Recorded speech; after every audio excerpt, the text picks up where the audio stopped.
still go for the Ling. Ling, right now, in the last 2 games, is still sitting at a 0% win rate. But Kyrie definitely wants to try to change it right here. Risky. Very risky. Against Melissa? Very risky. Well, to be fair, right, in game 1, Ling actually carried ONIC Esports. Kyrie actually carried ONIC Esports for that comeback, even though they couldn't close out that game.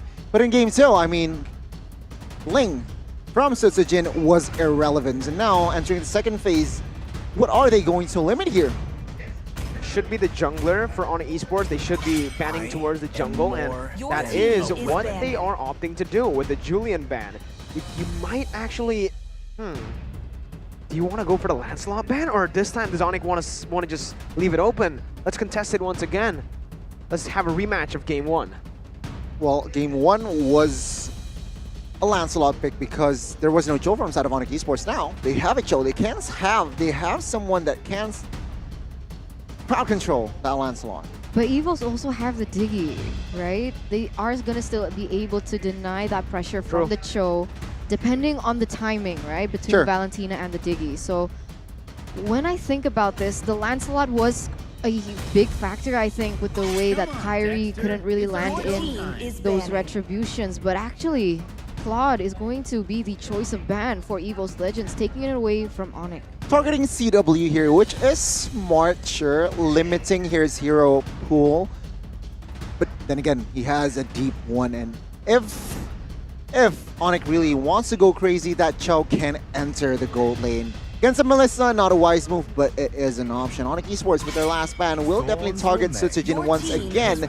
But learning game 1, based on game 1, ONIC Esports will say bye-bye. EVOS Legends, rather, say bye-bye to Lancelot. And just take a look at the drafts, right, coming in from both of the teams, the bans.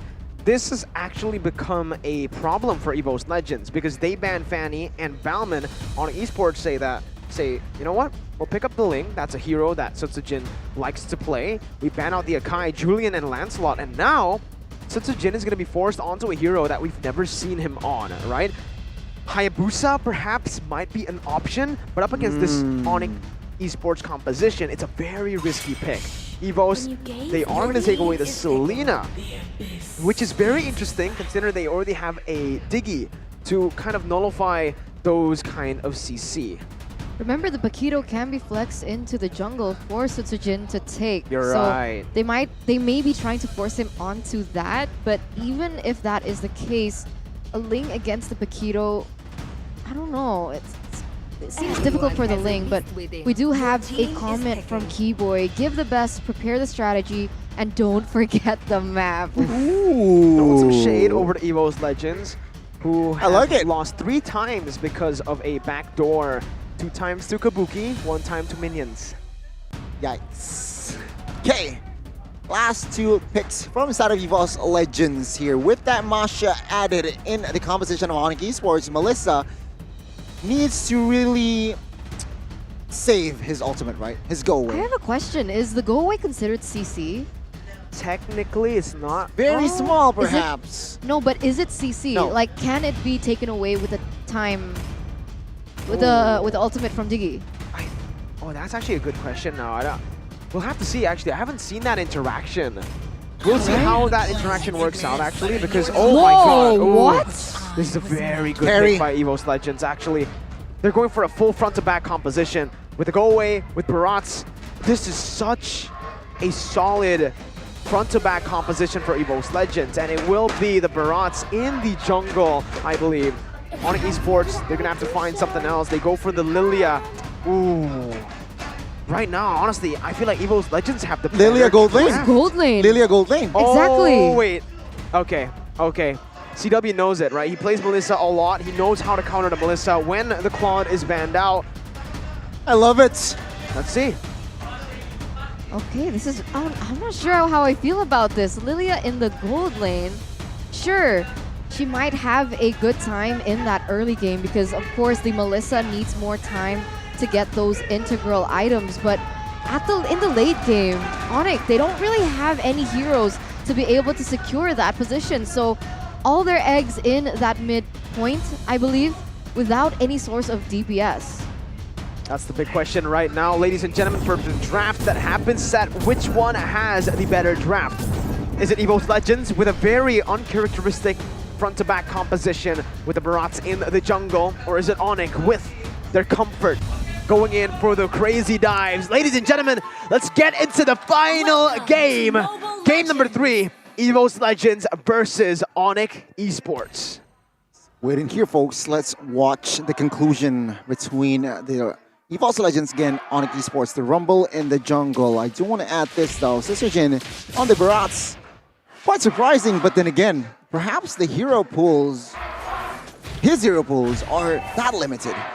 Yeah, I mean, maybe, right? We haven't seen him find a whole lot of success on the Paquito, but this is what you can expect with the Valentina and the Cho in the mid lane. Keyboy is going to be the one clearing the waves or holding it off, and for Valentina, he can actually just roam across the map, putting in pressure. We'll see. Again, you can see here the pressure built, of course, out of EVOS Legends. Skyrie on that lane. Perhaps he will repair his mistakes in game 1 here. Very high mechanic hero as well. Dreams with that Diggy will provide a lot of assists for the mid lane and as well as gold lane. We'll see though, perhaps an early engage from side of ONIC Esports. Perhaps. They are looking towards that, but talent prediction by Axe here, it seems like quite a split. 4 for EVOS, 2 for ONIC Esports, and I'm alone once again on the English desk. Man, you want to move to the Indonesian broadcast, is that it? Yeah. Yeah? Oh, wow. Yeah. I didn't expect that kind of answer, but all right. Back again, Goni, me and you, we've opted for ONIC Esports, but because, for me, I haven't seen EVOS Legends pull this front-to-back composition off. Well, and I really like that Lilia in the gold lane. I really like that part. To add to that, I feel like Barats isn't really a good hero in this meta. Has a lot of weaknesses mobility-wise. Sure, he has Diggy to assist him, but again, ONIC Esports, they're a fast hero if you compare it to Barats. Very fast. We'll see. Right now, though, Jin doesn't have level 4 just yet. No ultimate. Kyrie does, but look at Kyrie. Where is he at? He's not actually going to the turtle. He's on the orange buff. And ONIC Esports, with a man disadvantage, are able to actually reset the turtle. This gives time over to Kyrie to come over. Oh my god. Definitely welcome popped in onto the pooch. That's only Roamer. Time Journey comes in. Jin still able to secure the turtle as Kyrie jumps in with the Thames of Blades, but ONIC Esports will not be able to find any trades for now. Just the orange buff that Kyrie took down below. Despite getting the turtle, it does seem like ONIC Esports is still leading in that gold lane. Clover having a really hard time against CW on the Lilia in that early game phase. As now, we're also going to take a look into the items. And very interesting, the Lilia has actually opted for the mystery shop, Gani. So what this achieves is, of course, he's in the gold lane. A lot of gold will be in hand, and with that magic discount, he will collect more items more fast. So perhaps that is the goal from side of CW, as ONIC Esports now, as it stands, and as of yet, they are leading in gold. Yeah, I mean, right now, ONIC Esports, with their composition, they kind of look, they need to look for somewhat of a snowball, right? They do, because of zero late game insurance. Sure, they have the Lilia, but when it goes down to the recurring team fights, they don't have source of DPS only in that magic. So we'll see how that pans out. The Melissa is going to have better range, I believe, with her abilities compared to the Lilia. But we'll see what happens as Jin is not going to be able to get that lethal. And Kyrie is actually going to jump in onto Dreams now, picking up 2 of the blades. Jin goes in for Death Wish Welcome. 2 real-world manipulations popped in. San's actually able to find first blood. Jin take it low. Kyrie jumps with a pinch poise all the way to his own jungle. Back again. ONIC Esports are happy with that trade. Very happy, it seems like. ONIC Esports, they are going for the count towards Diggy, but no, outside. Clover going to be ganked, but has the go away. Terrified, the range is there. CW looking for it, but the way the Dragon is going to lock him down for CW to pick up the kill. And this is why I actually opted for ONIC Esports. The lane pressure from the Lilia up against a Melissa is massive. Melissa won't really have an answer against this Lilia, as in that top side. Jin going in for the Reggie again. Kyrie losing out in the Reggie battle. Boots going to be brought back by the reverse time, but EVOS Legends will just take that trade. Don't really want to commit. Meanwhile, CW, he's not on a marksman, but yet he's still doing the same thing. That's the beautiful thing about the Lilia, though. Very great against the Melissa, realizing that the go away won't be able to distract the damage that can be put onto her. But now, in the 5th minute, with a 1,000 gold lead, what are the items looking like, Gani? What's interesting here is Sans, he opted for Clock of Destiny as the first item, which usually we see Valentina opting for that Enchanted Talisman. So what this means, Sans, he wants to go for that scaling damage in the late game. We'll have to see, though, how effective it was. It will be. Now we can see that both of the members just trying to clear the mid side. Not really much of neutral objectives on the board just yet. 63 seconds left on the clock, but EVOS Legends looking for a collapse in this bottom side. I don't know about this though, right? Like, EVOS Legends have been roaming around the map, but they haven't really been able to secure anything except for the neutral objectives. So in terms of ganks, it's ONIC Esports. But again, back to the first point that was made. ONIC are the ones who need to look for the snowball early on. Meanwhile, EVOS, they can just play the long game. Patient. Clover can scale. Meanwhile, bottom side, real world manipulation with CW as well. Clover pops in to go away just to add a little bit more of that sustain as the Sujin comes in. CW gets brought back by the reverse time! And the basic attack by Dreams is able to take him down. Keyboy as well wasn't able to do anything, stopped by the Detona's welcome from Sutsujin. And look at that gold lead instantly shrink for ONIC Esports. Plus 200 gold right now. Still swaying into the favor of EVOS Legends, as now they are going to be rotating towards this top side, realizing that there is only 3 seconds left on the clock for the turtle to spawn.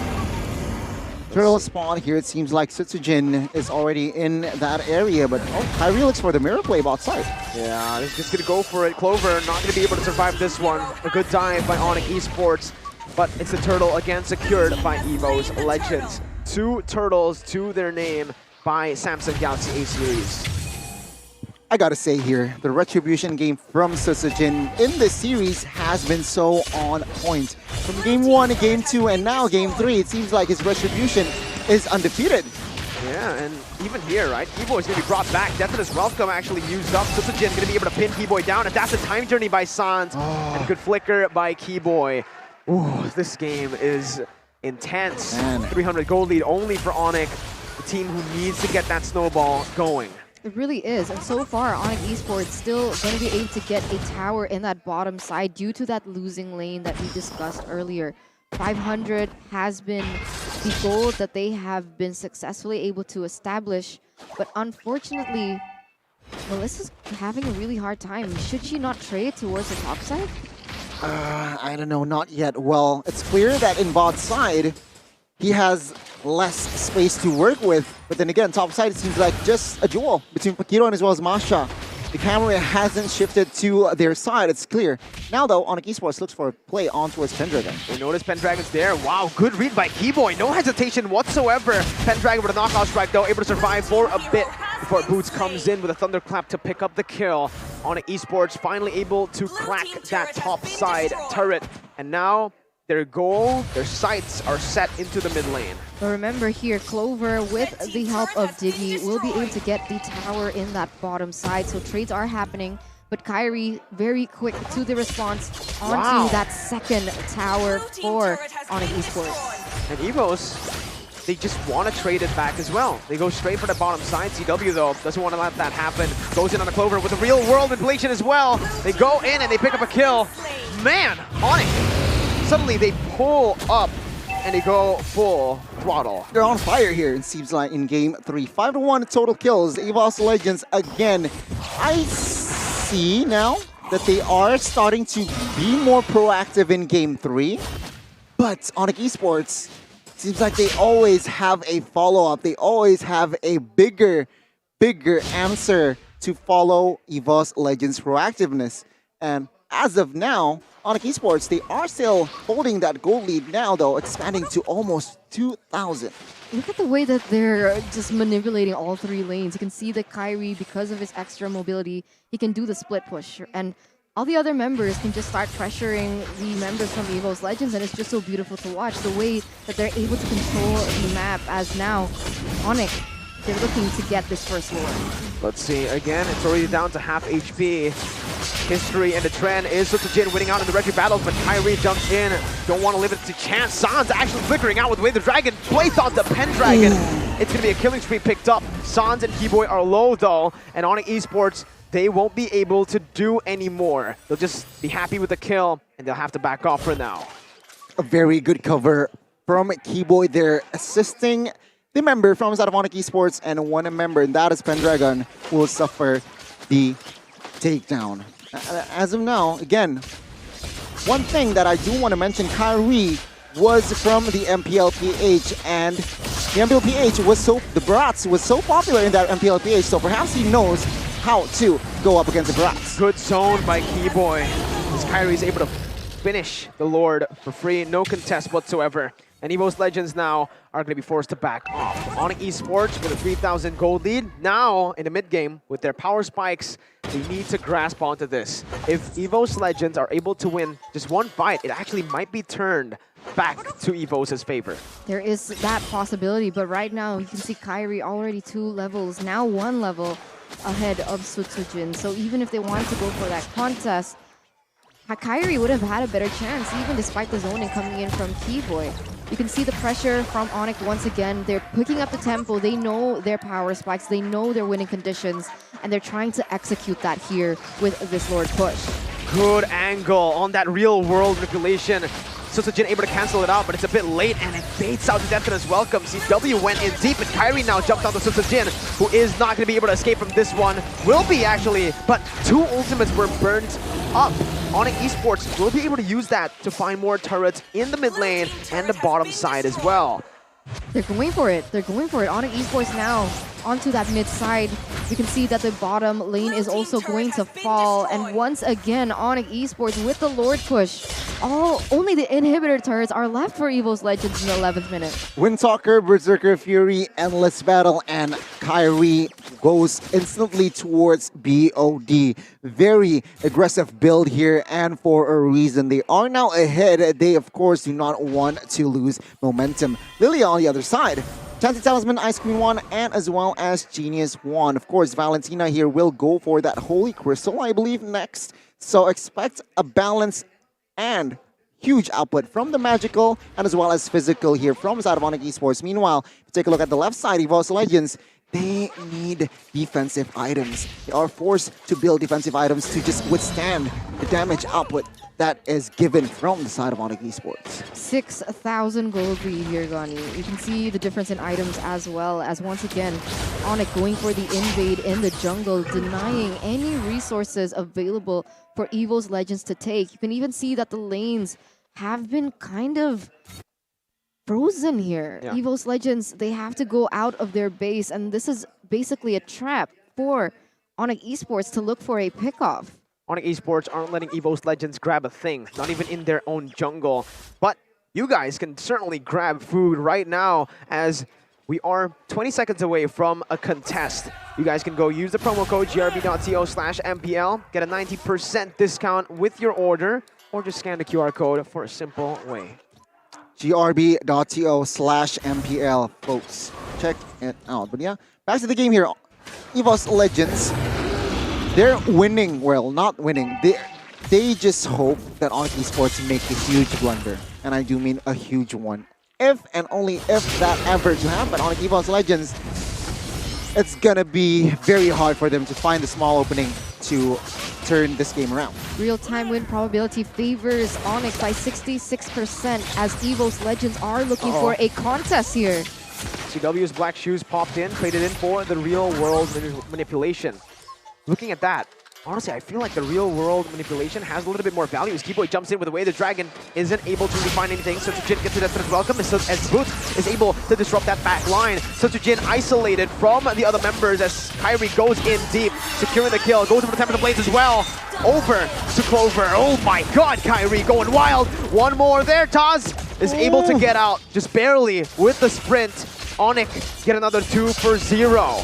7,000 gold lead, and this is going to be a Lord uncontested once again for ONIC Esports. They are pushing the tempo once again. They are just putting so much pressure onto EVOS Legends with 3 members left standing. EVOS Legends can't do anything at this point. Can't. Take a look at the gold lead. It was 6,000, and 1 or 2 minutes later, it's almost 10,000. DHS, last item for Kyrie.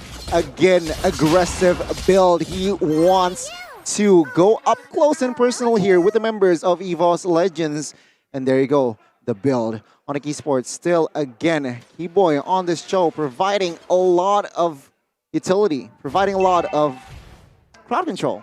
Enables his team as well. And with this Lord push, ONIC Esports, they are looking to expose their base. You can see Keyboy already looking for an opportunity here, looking for someone that they can potentially pick up before the Lord even collapses in that top side.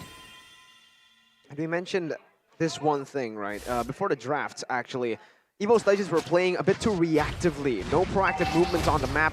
In game number 2, that's how ONIC Esports were really able to capitalize. And right now, we're seeing the same thing. Keyboy jumping in, and the fact that he was able to take so many of the alarm bombs was amazing, as he's going to get caught by the Death is Welcome, but it's only the Roamer he's able to get out, still has his immortality intact. Meanwhile, Kyrie jumps in onto Pendragon. That one was definitely personal, as Keyboy goes in for the Zikundo away the Dragon as well. Clover trying to defend right there. Suzuki is tanking up a lot of the damage, but ONIC Esports, they set their sights on the base. They do not let EVOS Legends get a victory over them, and they send EVOS to the red zone.